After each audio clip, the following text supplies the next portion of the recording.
आप देख रहे हैं मथुरा न्यूज़ 24। एएमयू के फ़िक्र नज़र विभाग में तैनात सहायक संपादक डॉक्टर मोहम्मद अबू बकर सिद्दीकी ने बताया कि उनके कार्यालय में एक महिला कर्मी तैनात थी, जिसके आचरण को देखते हुए पिछले दिनों उसका तबादला कर दिया गया। आरोप है कि उसी के बेटे व उसके दोस्तों ने सोमवार को कार्यालय में घुसकर मारपीट की और हथियार तान दिया। इसके साथ ही उन्होंने 2 कर्मचारियों से भी मारपीट की। मामले में थाना पुलिस को तहरीर दी गई है। आरोपी उसे जान से मारने की धमकी दे रहे हैं। AMU proctor professor Mohammad Wasim Ali ने जानकारी देते हुए बताया कि फ़िक्र नज़र विभाग में तैनात सहायक संपादक के साथ कुछ लोगों ने मारपीट कर दी। मारपीट में उनके एक हाथ में फ्रैक्चर है और कई जगह चोटें भी लगी हुई हैं। पीड़ित की तहरीर पर थाना सिविल लाइन में मुकदमा दर्ज कर लिया गया है। जी, मैं मोहम्मद बकर आलम सिद्दीकी अलीगढ़ मुस्लिम यूनिवर्सिटी के लिटरेरी और रिसर्च जर्नल फ़िक्र नज़र का असिस्टेंट एडिटर हूँ। मैं अपने दफ़्तर में 11:15 बजे के आसपास बैठा कुछ काम कर रहा था। अचानक 15-20 लोग आए, मेरा नाम पूछा और मेरे साथ बदतमीज़ी करते हुए मारपीट करनी शुरू कर दी। घूंसों लातों से मुझे मारते हुए, डंडों से और रॉड से मारते हुए मुझे, जब मैं भागते हुए फिर वहाँ से निकलते हुए बचाने के लिए लोगों को आवाज़ें देते हुए मैं भागा, तो पीछे से वो पिस्टल वगैरह लहराते हुए अगर कुछ लोग मुझे बचाने के लिए बढ़े या मेरे साथ आने के लिए बढ़े तो उनको पिस्टल से धमकी दे करके उनको वापस कर दिया और मुझे बेतहाशा सड़क पे मारते हुए, पीछा करते हुए फिर मैं उर्दू एकेडमी की बिल्डिंग में गया। कौन लोग थे, क्यों मारा? वहाँ भी मुझे मारा, फिर वहाँ से बाहर निकाल। ये लोग वो थे जो बता रहे थे, हमारे यहाँ एक खातून थी ईशा ज़िया, इनका ट्रांसफ़र 5 तारीख़ को हो गया। 5 तारीख़ को ट्रांसफ़र होते ही इनको इतनी शदीद बौखलाहट हुई कि उस बौखलाहट के आलम में इन्होंने इस तरह की हरकतें करनी और करानी शुरू कर दी। उसमें मेरा कोई रोल नहीं था, ये ऑफ़िस का नॉर्मल शेड्यूल है। वो हमारे यहाँ आई थी, इससे पहले वो 5-7 बरस से यूनिवर्सिटी में टेम्परेरी नौकरी कर रही हैं। इस 5-7 बरस में मुझे लगता है कि वो 15 से 20 लोग थे, चूँकि मुझे तो मोहलत ही नहीं मिली समझने की कि माजरा क्या है और बेतहाशा मुझे पीटते गए। एडिटर के साथ मारपीट का मामला है, क्या मामला है? हाँ, हमारे पास जो रिपोर्ट आई और हमें जो मालूम हुआ है, हमने अपने लेवल पे मालूम किया, उसमें यह है कि कल 11 बजे के आसपास में कुछ लोग अनआइडेंटिफाइड लोग फ़िक्र नज़र एक ऑफ़िस से वहाँ पर पहुँचे और उन्होंने नाम पूछा कि अबू बकर कौन है, और जैसे उन्होंने बताया कि मैं हूँ फ़लाँ, तो उनको लोग मारना पीटना शुरू कर दिया लाठी डंडों से। इस तरीके से जैसा कि उन्होंने हमें रिपोर्ट किया है कि उनको लाठी डंडों से मारना शुरू कर दिया, उनको जान से मारने की धमकी दी, मार करके फिर उनको वापस चले गए। और वो साथ साथ में ये कह रहे थे, एक लेडी का नाम ले रहे थे वहीं पर जो मुलाजिम हैं, कि आप उनके साथ दुर्व्यवहार करते हैं, लिहाजा आप अपने आप को ठीक करिए वरना हम आपको ठीक कर देंगे। इस तरीके से उनके साथ मारपीट करके और वहाँ से ऑफिस से वो भाग करके चले गए। उस जैसे ही हमें ख़बर मिली, हमारे असिस्टेंट प्रॉक्टर और डिप्टी प्रॉक्टर फ़ौरन सिक्योरिटी स्टाफ भी वहाँ पर पहुँच गया और वहाँ सारी चीज़ों की मालूमात किया, और मालूमात करने के बाद हमको बताया। मैं कल एग्ज़ाम में था इसलिए मैं इमीडिएटली नहीं पहुँचा, फ़ौरन ही फिर मैं रजिस्ट्रार ऑफिस आया तो वहाँ पर दोनों पार्टी रजिस्ट्रार साहब के पास मिलने के लिए आए थे। उन्होंने अपनी बात ज़बानी रखी, लेकिन बाद में हमको एफआईआर उन्होंने भिजवाया है अबू बकर साहब ने कल 8:05 पे रात में। हमने एफआईआर को थाने में भेज दिया, थाने में एफआईआर लॉन्च हो गई है। अलीगढ़ के गोंडा थाने का मामला दिन प्रतिदिन तूल पकड़ता नजर आ रहा है। इस मामले में एक के बाद एक वीडियो सामने आ रहे हैं। आपको बता दें कि गोंडा थाने में भाजपा विधायक राजकुमार सहयोगी व एसओ मनोज कुमार सोनी के बीच मारपीट की घटना घटित हुई थी, जिसके बाद तमाम भाजपाइयों ने गोंडा थाने का घेराव करते हुए पुलिसकर्मियों के खिलाफ जमकर नारेबाजी की। मामले ने तूल पकड़ा तो मामले की आवाज़ सत्ता तक पहुंची तो एसपी देहात का तबादला एसओ को निलंबित कर दिया गया। वहीं आज पूरे मामले में युवा कांग्रेस कार्यकर्ताओं ने एसएसपी कार्यालय पर आकर एक ज्ञापन सौंपा।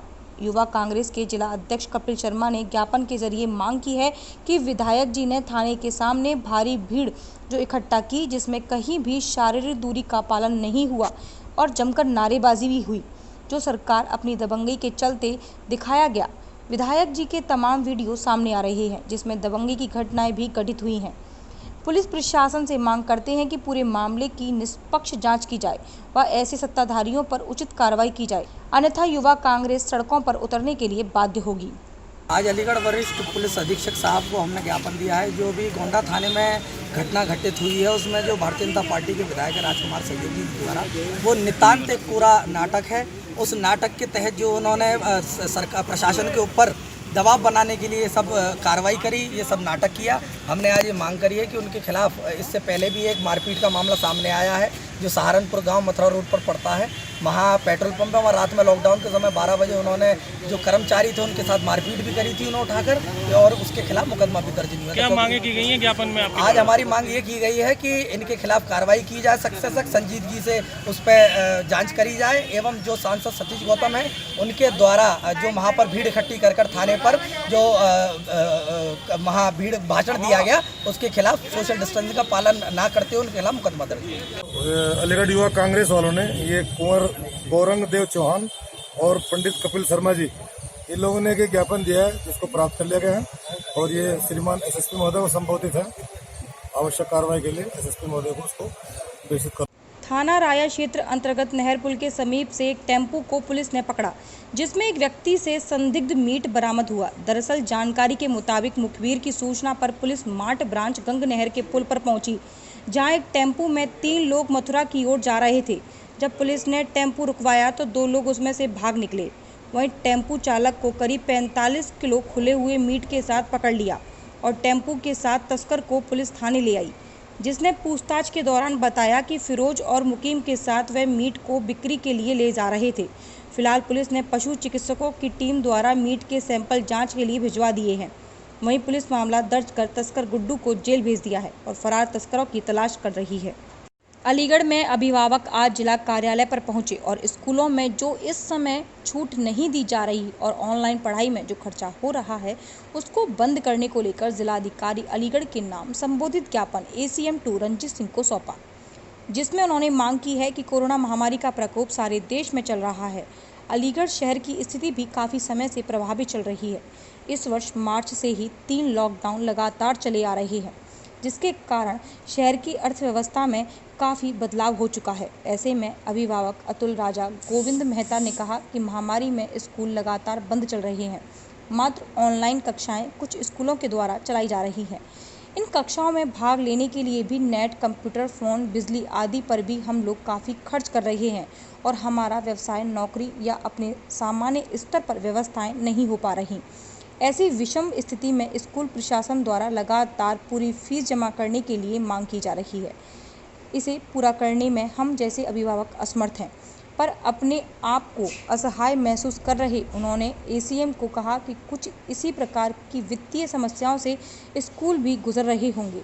हम इस बात से सभी अभिभावक चिंतित हैं। बिना विद्यालय के छात्रों का कोई भविष्य नहीं है, तो यह भी सत्य है कि बिना छात्र के विद्यालयों का भी कोई भविष्य नहीं है।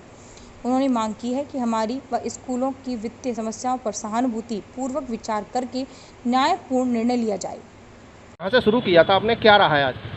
देखिए, एक हम 20-25 पेरेंट्स, हमारे पास तो और भी पेरेंट्स आने को तैयार थे, करीब 100 से ज़्यादा पेरेंट्स थे, लेकिन हमने सबको मना किया क्योंकि हम भीड़ नहीं चाहते थे, क्योंकि कोरोना काल चल रहा है और सरकार के आदेशों का हम पालन कर रहे हैं और कोशिश कर रहे हैं कि ज़्यादा से ज़्यादा कम से कम लोगों में अपनी बात सरकार तक पहुंचा सकें। तो आज हमने रामलीला मैदान से एक मोटरसाइकिल की लाइन से चलते हुए एक रैली टाइप की थोड़ी सी निकाली। 10 मोटरसाइकिल 11 मोटरसाइकिल हम लोग इकट्ठे हुए थे और श्रीमान जिलाधिकारी महोदय के कार्यालय पर आए। यहाँ पर भी हमने लाइन लगाकर अपने शांति से पूर्ण तरीके से खड़े रहे और आंदोलन अपना हाथ में नो स्कूल नो फीस की तख्तियाँ और ये सब हमने यहाँ किया। हमारे साथियों ने एक ज्ञापन ACM साहब को हमने दिया है जिलाधिकारी महोदय के लिए कि हमें जिस तरीके से स्कूल फीस के नाम पे परेशान किया जा रहा है, हम लोग लॉकडाउन में इतने परेशान रहे हैं कि कहीं ना कहीं हमारा व्यापार, हमारी नौकरी इफेक्टेड रही हैं और ये सब जानते हैं कि घर बैठे हमने जो व्यापारी भाई हैं उन्होंने घर बैठे अपने कर्मचारियों को तनख्वाह दी है, तो स्कूल वाले अपने कर्मचारियों को तनख्वाह क्यों नहीं देना चाहते? उसके लिए पेरेंट्स पर दबाव क्यों? हम शिक्षकों के साथ हैं क्योंकि शिक्षक अपनी पूरी मेहनत के साथ विद्यार्थियों को पढ़ाता है, पर जो स्कूल के जो मैनेजमेंट है वो अपनी हठधर्मिता से बाज नहीं आ रहा, वो परेशान कर रहा है अभिभावकों को। ऑनलाइन पढ़ाई के नाम पर फीस वसूली की जा रही है जो सरासर गलत है। हमारा आज का विषय था जो कि लॉकडाउन रहा पिछले करीब 3 महीने, उसके संबंध में सभी व्यापार हमारे ठप रहे। उसके दौरान जो बच्चों की फ़ीस ली जा रही है, हम उस फीस में कटौती चाहते हैं, इसीलिए हम जिलाधिकारी महोदय के पास ज्ञापन लेके आए थे। ये हमारा प्रतीकात्मक आंदोलन है। लगभग हमारे पास 300 पेरेंट्स इस ग्रुप में जुड़े हुए हैं, 2 ग्रुप के माध्यम से। उसमें से केवल हम लोगों को 20 लोगों को लाए थे, ज्ञापन दिया है और फीस माफ़ी की डिमांड की है। नगर आयुक्त सत्यप्रकाश पटेल ने शासन की निर्धारित गाइडलाइन के अनुसार 74वें स्वाधीनता दिवस की तैयारियों का जायजा लिया। स्वतंत्रता दिवस कार्यक्रम की तैयारियों के क्रम में नगर आयुक्त ने बताया कि शासन की मंशा के अनुसार इस बार सादगी और आवश्यक दिशा निर्देशों का पूरा पालन कराते हुए नगर निगम में स्वतंत्रता दिवस मनाया जाएगा। उन्होंने बताया कि नगरीय क्षेत्र में परंपरागत महापुरुषों की 20 प्रतिमाओं पर सुबह 7 बजे माल्यार्पण के बाद माननीय महापौर जी के कर कमलों से नगर निगम सेवा भवन जवार भवन में ध्वजारोहण होगा। महापुरुषों की प्रतिमाओं जनप्रतिनिधियों के कर कमलों से माल्यार्पण कराने हेतु नगर निगम स्तर से 36 अधिकारी कर्मचारियों को ड्यूटी पर लगाया गया है। इसके साथ साथ नगर निगम द्वारा स्वतंत्रता दिवस के अवसर पर सारसौल स्थित शमशान सहित अनेकों पार्कों में वृक्ष पौधारोपण किया जाएगा। नगर आयुक्त ने वहीं बताया कि इस स्वतंत्रता दिवस पर नगर निगम द्वारा संपूर्ण नगरीय क्षेत्र में मलिन बस्तियों में प्रधानमंत्री महोदय की मंशा के अनुरूप स्वच्छता अभियान भी चलाया जाएगा, जिसके लिए सभी पार्षद वार्डों में 34 अधिकारी 1530 सफाई कर्मचारियों की 80 टीमें लगाई गई हैं। शासन ने एक सप्ताह के लिए विशेष सफाई अभियान छेड़ा है और उसमें माननीय प्रधानमंत्री जी ने आह्वान किया है कि गंदगी भारत छोड़ो। ये भारत छोड़ो आंदोलन की शुरुआत अगस्त के पहले सप्ताह में हुई थी और जिसकी परिणति अगर आप देखें तो 15 अगस्त को सन 42 के बाद 47 में आज़ादी मिलती है। तो इस प्रतीक के तौर पर माननीय प्रधानमंत्री के आह्वान को नगर निगम ज़मीनी रूप देने की कोशिश कर रहा है और नागरिकों से भी मेरी अपील है कि वो अपने घरों में गीले और सूखे कूड़े को अलग अलग डिब्बे में रखें और निर्धारित स्थल पर और नगर निगम के वाहनों में ही डालें, जिससे कि शहर साफ सुथरा रहे और देश स्वस्थ रहे, खासकर इस महामारी के दौरान। उत्तर प्रदेश के मथुरा के कोसीकला गांव कोकिला वन के पास शनिदेव का एक और सिद्ध धाम है, जहां दर्शन मात्र से ही सारे कष्ट दूर हो जाते हैं। माना जाता है कि यहां परिक्रमा करने से सारी मनोकामनाएं पूरी होती हैं। वहीं कहा जाता है भगवान श्री कृष्ण ने कोयल बनकर यहां शनिदेव को दर्शन दिए थे और वरदान दिया था कि जो भी व्यक्ति कोकिला वन की श्रद्धा और भक्तिभाव के साथ परिक्रमा करेगा उसके सभी कष्ट दूर हो जाएंगे। वैश्विक महामारी कोरोना वायरस संक्रमण के प्रसार पर नियंत्रण करने के लिए उत्तर प्रदेश सरकार ने शनिवार और रविवार को साप्ताहिक लॉकडाउन लगाया हुआ है। मिनी लॉकडाउन के तहत प्रदेश में अब सिर्फ 5 दिन कार्यालय तथा बाजार खुलेंगे, बाकी के 2 दिन मंदिर देवालय सब कुछ बंद रहेगा। ऐसा ही कुछ मामला मथुरा जनपद के थाना कोसीकला अंतर्गत कोकिलावन धाम में देखने को मिला, जहां हर शनिवार देश विदेश से भक्तजन दर्शन करने आते थे। वहीं लॉकडाउन की वजह से मंदिर बंद होने के कारण नहीं आ पा रहे, लेकिन यह केवल दिखावे मात्र है। यहाँ कुछ पुजारीगण धर्म और नियमों के विरुद्ध एक तय राशि लेकर पैसे वाले भक्तों को बड़ी आसानी से मंदिर के अंदर ले जाकर दर्शन करा रहे हैं।